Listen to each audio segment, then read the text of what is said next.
बाप की खिदमत और माँ की खिदमत सबके हिस्से में नहीं आती। ये रब जिसे महबूब रखता है उसे ये मौके अता करता है। खुश नसीब है जिसे बूढ़ा बाप मिले और वो नौकरी करे। खुश किस्मत है जिसको बीमार माँ मिले और वो नौकरी करे। हजरत अबू हुरैरा फरमाते हैं मेरी अम्मा बूढ़ी थी तो उनका मैदा कमजोर हो गया था, तो मैं उठा के पखाना पेशाब करता था तो कई दफा मेरे ऊपर कर देती थी। हजरत इब्न जौजिया ने रहमान ने इसको लिखा है। फरमाते हैं मेरे दिल में ख्याल आता था कि मैं बड़ा खिदमत गुजार हूं अपनी माँ। एक दिन मैं हजरत उमर के पास बैठा था उनके दौरे खिलाफत में, तो एक शख्स आ गया। उस शख्स ने आकर के कहा कि हजरत उमर से हुजूर एक मसला पूछना है। फरमाया पूछो। वो कहने लगा हुजूर मेरी अम्मा बूढ़ी हो गई है, बीमार रहती है, मरीजा है, मुझे आवाज देती है बेटे पेशाब आया है, आवाज देती है तो मैं अम्मा को उठाता हूं। अभी मैं बैतुल खिला तक वॉशरूम तक जाता नहीं कि मेरी अम्मा मेरे ऊपर पेशाब कर देती। हज़रत उमर से कहने लगा हुजूर बचपन में मैं अम्मा पे पेशाब करता था, अब अम्मा मेरे ऊपर कर देती है तो हक अदा हो गया ना। हजरत अबू हुरैरा कहते हैं जब उसने सवाल पूछा तो मेरे भी कान खड़े हो गए।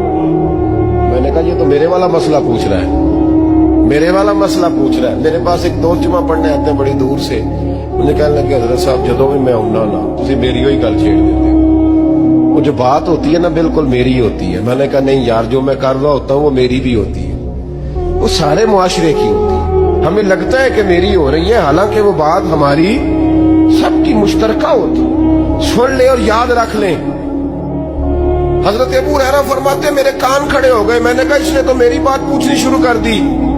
हजरत फारूक आजम से कहने लगा हुजूर बचपन में मैं अम्मा पे पेशाब करता था, वो मेरे ऊपर कर देती है तो हक अदा हो गया। हजरत उमर कहने लगे नहीं कोई नहीं हुआ।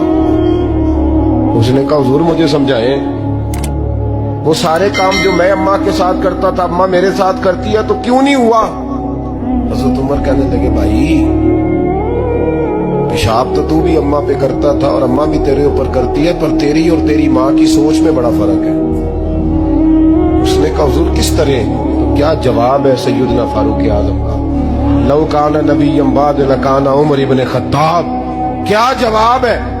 हजरत उमर फरमाने लगे तेरी और तेरी माँ की सोच में बड़ा फर्क है। कहा हुजूर किस तरह। मैं जब तेरी अम्मा तेरे ऊपर पेशाब करती है ना तो तू दुआ करता है कि या अल्लाह बूढ़ी हो गई है इसे पर्दा दे दे, और जब तू अपनी अम्मा पे पेशाब करता था तो वो दुआ करती थी या अल्लाह मेरे लाल को लंबी जिंदगी अता फरमा।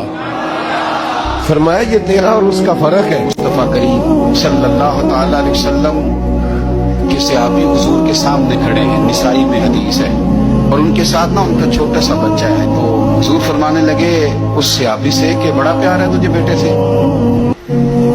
उसने कहा हुजूर बड़ा ही प्यार है। कुछ दिन गुजरे तो सहाबाए किराम फरमाते हैं उस आदमी का बेटा इंतकाल कर गया। मेरे नबी पाक सल्लल्लाहु अलैहि वसल्लम उसके पास आए, फरमाया तकलीफ में हो, बोल न सका पर आंसू निकल आए। या रसूल अल्लाह सल्लल्लाहु ताला अलैहि वसल्लम मैं बड़ी तकलीफ में हूँ।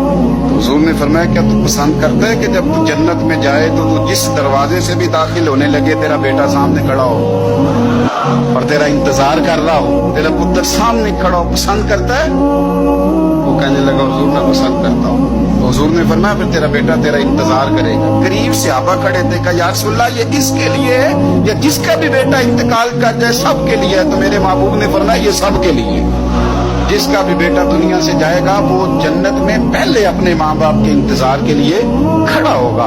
मेरे नबी पाक अलैहिस्सलाम ने फरमाया तू सब्र तो कर। और हुजूर ने एक और हदीस में बयान फरमाई, फरमाया जब अल्लाह ताला के फरिश्ते हजरत इजराइल अलैहिस्सलाम किसी के बच्चे की रूह कब्ज करते हैं ना, वो कब्ज करके आते हैं तो अल्लाह फरमाता है बताओ मेरा बंदा क्या कह रहा है। तुम उसके जिगर का टुकड़ा ले आए हो, उसने क्या कहा था। ऐसा तो नहीं ना कि मालिक बेखबर है, वो तो सारा कुछ जानता है ना, बताओ वो क्या कहता था। फरिश्ते अर्ज करते हैं मालिक वो तेरी रजा पे राजी था, उसने अल्हम्दुलिल्लाह कहा था। तो अल्लाह फरमाता है फिर जन्नत में उसके नाम का एक महल बनाओ जिसमें उसे भी रखूंगा उसकी औलाद को भी रखूंगा। और महबूब पाक अलैहिस्सलातु वस्सलाम ने फरमाया अब्दुल्ला याद रखना, ये नौजवान दोस्त मेरी बात लिख लें, परेशान लोग मेरी बात लिख लें, جن کے پاس قوت فیصلہ نہیں وہ اس بات کو لکھ لیں. حضرت عبداللہ ابن عباس فرماتے ہیں میرے نبی پاک علیہ السلام نے مجھ سے فرمایا تھا عبداللہ سن، اگر ساری دنیا مل کے تیرا کوئی نفع کرنا چاہے کر نہیں سکتی جب تک میرے رب کی رضا نہ ہو. اور فرمایا ساری دنیا مل کے تیرا کچھ بگاڑنا چاہے تو عبداللہ بگاڑ نہیں سکتی جب تک رب کریم کی حکمت کا تقاضا